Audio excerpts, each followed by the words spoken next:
I'm Karima Brown. It's Sunday morning and it's time for The Fix. We take a closer look at the role of whistleblowers in the state and how they are treated. We also focus on former IPID head Robert McBride's legal battles with the Minister of Police.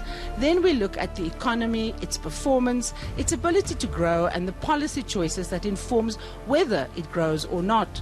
Lastly, we take a close look at our weekend newspapers to see what's made the headlines this week and why. The Fix starts now. This is The Fix, where every Sunday, without fear or favour, we question the big role players. We will look ahead to tell you what matters, how it affects you, and why you should care. Good morning, I'm Karima Brown. Today I'm flying solo. Peter Bruce will be joining us next week.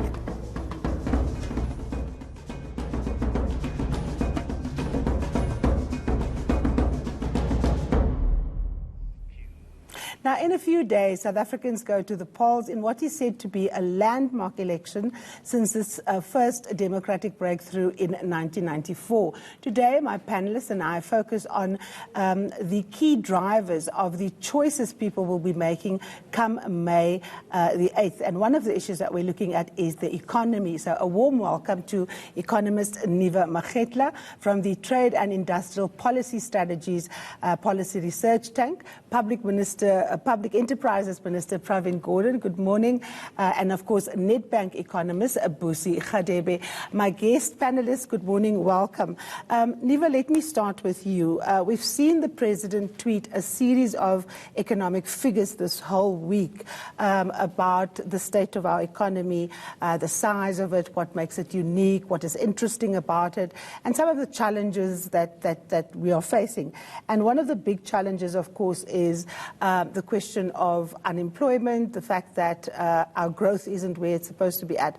But I was very keen to hear him speak, and I hope we're going to get it up on the screen. He spoke about the fact that the economy has doubled in size in real terms, and nearly 8 million jobs have been created since the end of apartheid. In real capita GDP terms, South Africans are wealthier today than they were in 1994, and education and access to basic services has improved tremendously. Now, that is, of course, people can't argue with that, but does that number answer the challenges that we actually face today? I mean, I think there are two problems. Firstly, the figures are accurate.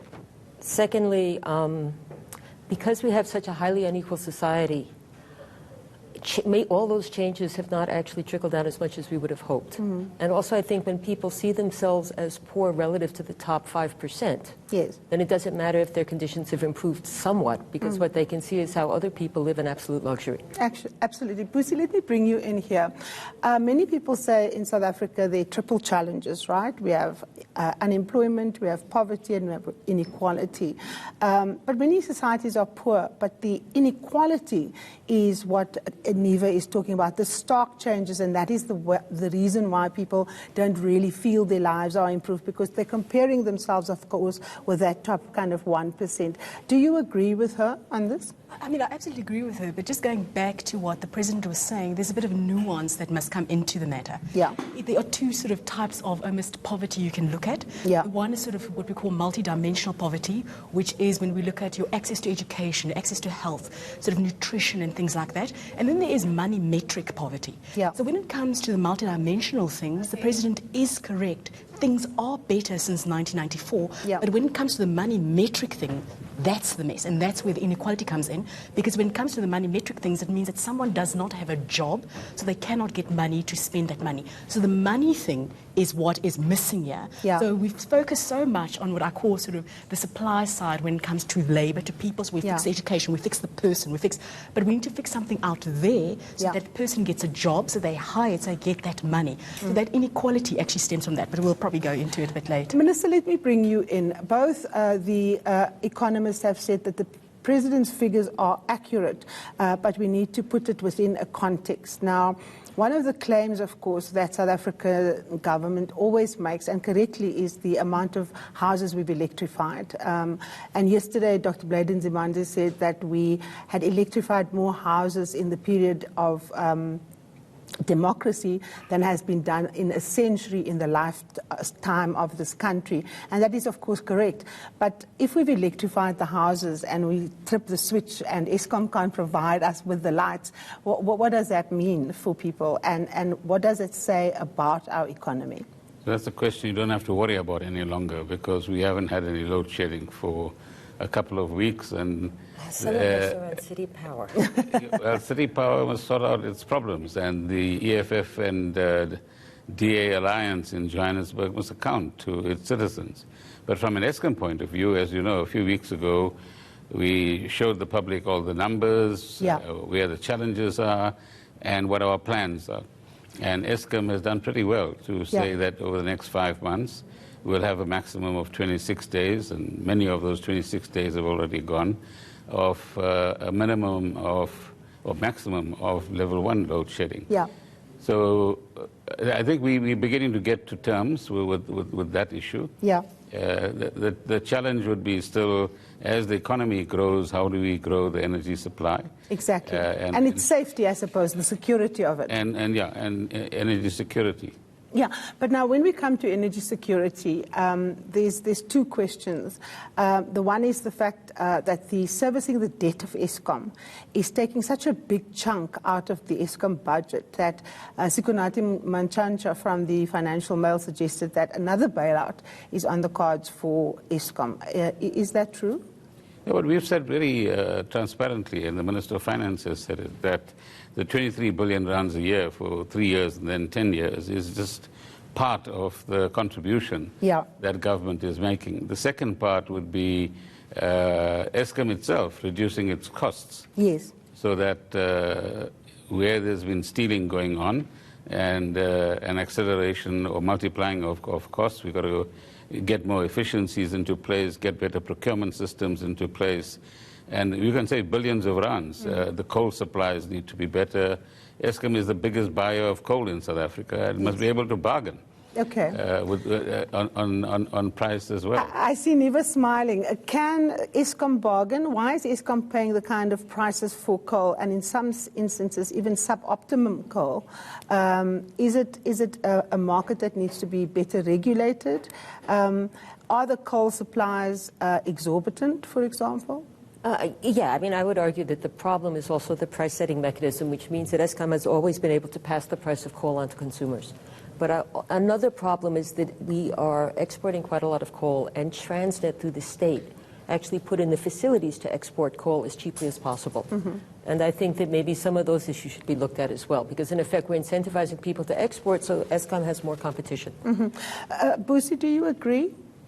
I mean, I do agree, but I want to go into maybe the effects of this load shedding bit. I mean, Karima, when we did our sort of forecast at the end of last year to figure out what we thought growth was going to do this year as a Nedbank, I mean, we thought this year we're going to grow at about maybe 1.3, it's pitiful, 1.3, 1.4%. And just that little bit of load shedding we had in that first quarter actually brought that down to about 0.9%, which is still pitiful. It's all of it is still pitiful. And we wrote a lovely article in one of the newspapers where we said, you know what, my coal should not, as we've heard, be supplied by hairdressers and dentists. And I mean, it's as simple as that. So there is something wrong with that mechanism. A hairdresser and a dentist should not be supplying my coal, and that's why I'm in this mess. Minister Gordhan, you have been going after the hairdressers and going after the people that are involved. You've got to be careful. I mean, I don't have much hair to cut. You know?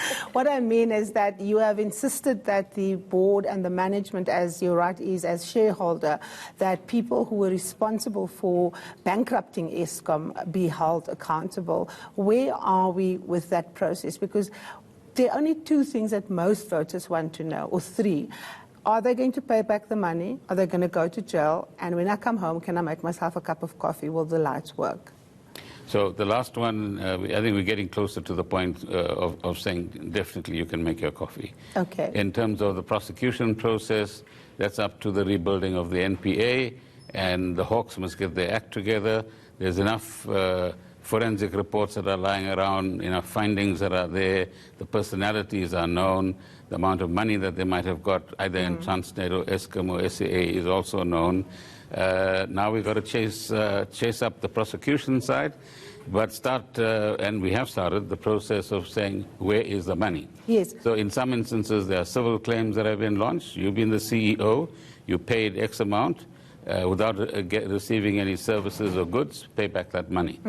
But the second is, where's the money internationally? Exactly. This is what I was going to say. When I spoke with Pagamani Radebe the last time, he said they had made tremendous strides with the SIU and with the asset forfeiture unit, that they had actually identified a series of companies from which these monies must be brought back. But, of course, the point is how much of that is going to be brought back. So far, according to the Financial Mail again, only McKinsey has paid back the money. Yeah, well, the rest is work in progress. And we need, these are processes where normally a Justice Department gets involved, the asset forfeiture unit gets involved. So it's not the entity itself, nor the Public Enterprises Department. We do all the groundwork. Yeah. In legal terms, they've got to do their work. And I think the sooner they get their act together, the better. There's also, of course, the newspapers are full of the fight back narrative. Yes. As well. So those who have taken the money are also fighting back. They're making all sorts of stupid allegations about certain individuals, even bugging other people, which is on your station, by the way, which is absolutely ridiculous. But that's fine. I mean, that's the battle that we must expect when we're trying to clean up. And that's the battle that will go on for the next year or two after Mr. Ramaphosa becomes the president of this country, as he surely will. I think, Minister, you're sketching a really important context, because there's a framework in which we must understand whether the economy will grow or not, and the pace at which it will grow, and of course the extent to which we will be able to regenerate it and recalibrate it.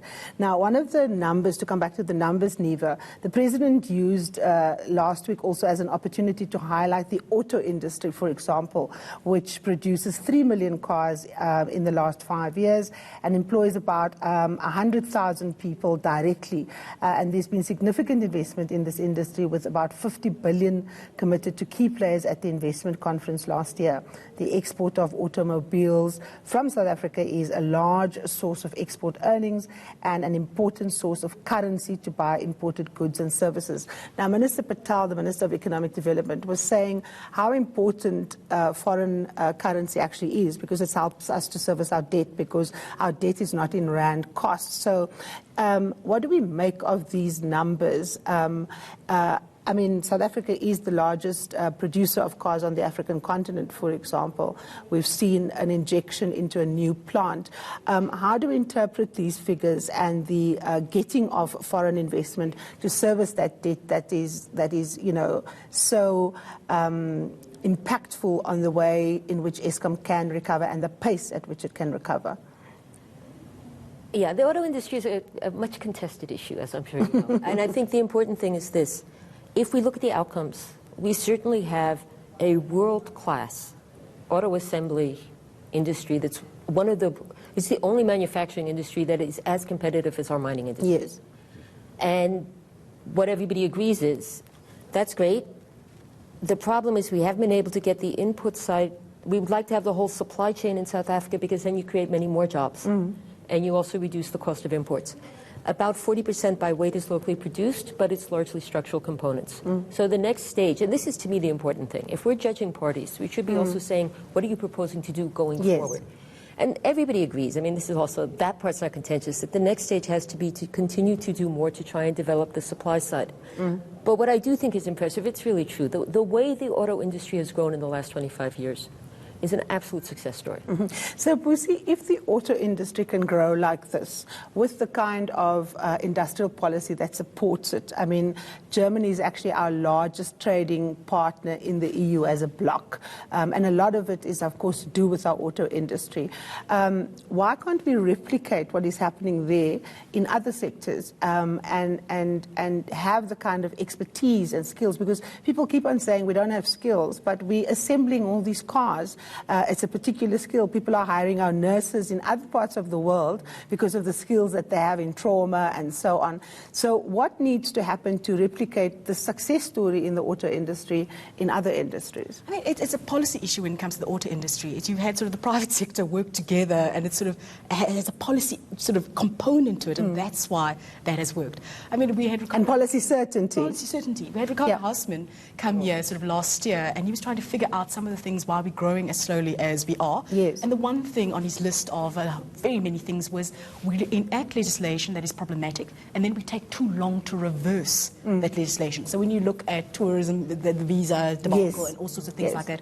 But this is just, it's a policy certainty thing. It's like, I'm going to enact this legislation because we can legislate things. Yes. Say, this is how it's going to work. And then just stick to it. I mean, it's as simple as that. If you see sort of a piece of policy that you've put together is doing sort of the opposite of what you thought it was going to do, just reverse it quickly.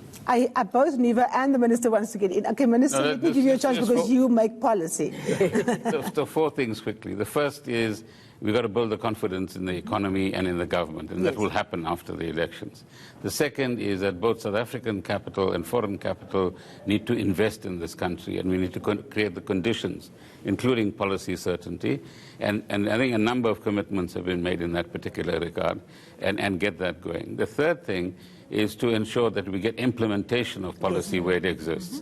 And there's a recognition by the President and others that execution of policy, because from that we learn whether something works or doesn't work. And perhaps the last thing that we need to set as an aspiration for ourselves is indeed a grand bargain between business, labor, and the state, so that we develop a common purpose. We know where we want to take this economy. We understand how to make it as inclusive as possible for everyone concerned. And in that context, create the replication of the auto industry. And everybody says we're world class in that particular sector, so it is possible to find another sector.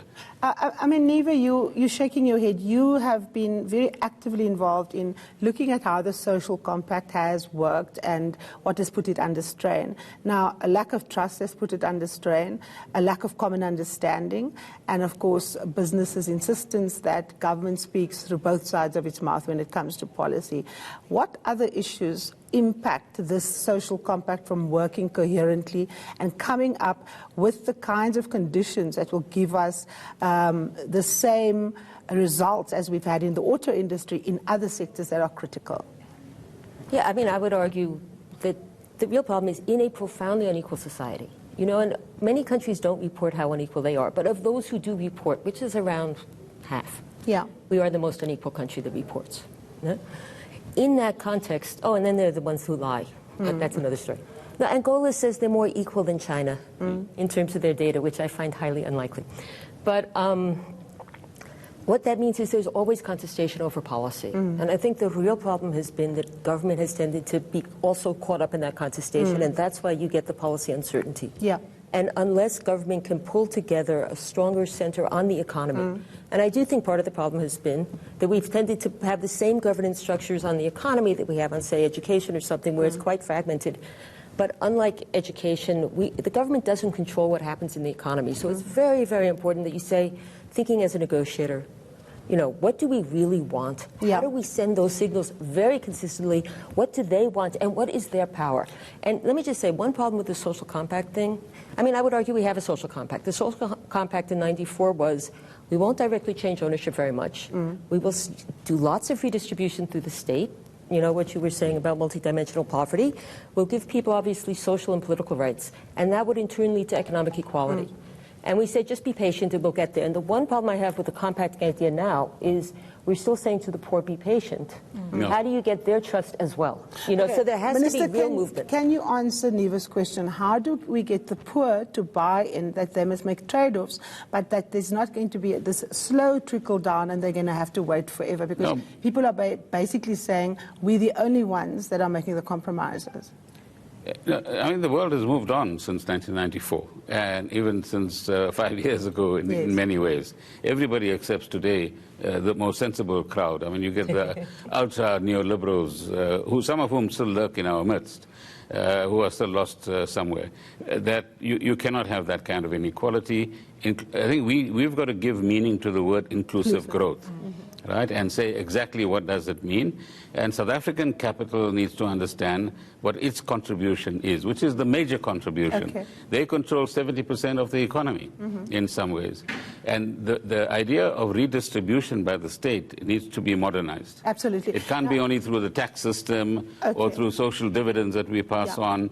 There's another arena that we need to open up. That will actually get poor people involved in the economy. Okay, so let me just ask you, Busi, as someone who comes from a bank, right?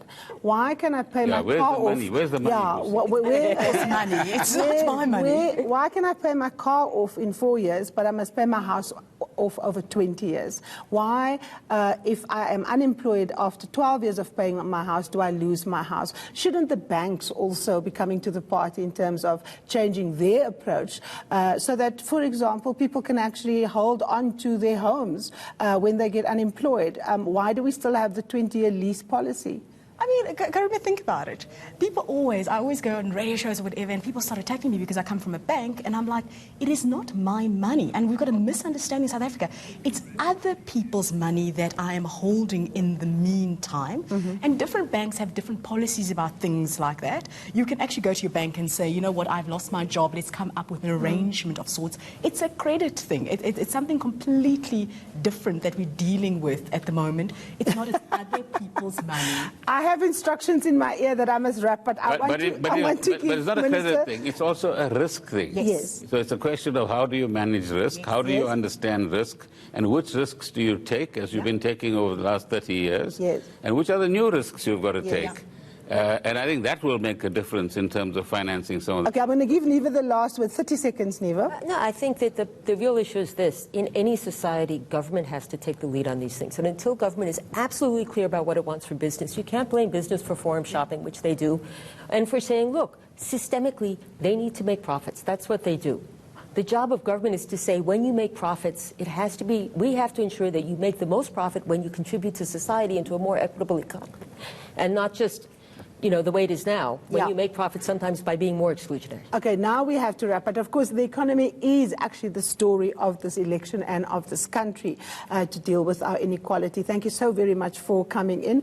Minister Gordhan, thank you for your time. Busi, Radebe, thank you so much for your time. Neva Makgetla, thank you for coming onto this program. I would like to have you back for a full hour to slug this out. Thank you so much. After the break, we take a closer look at the role of whistleblowers in the state and how they are treated. We also focus on former IPID head Robert McBride's legal battle with the police minister. Don't go away.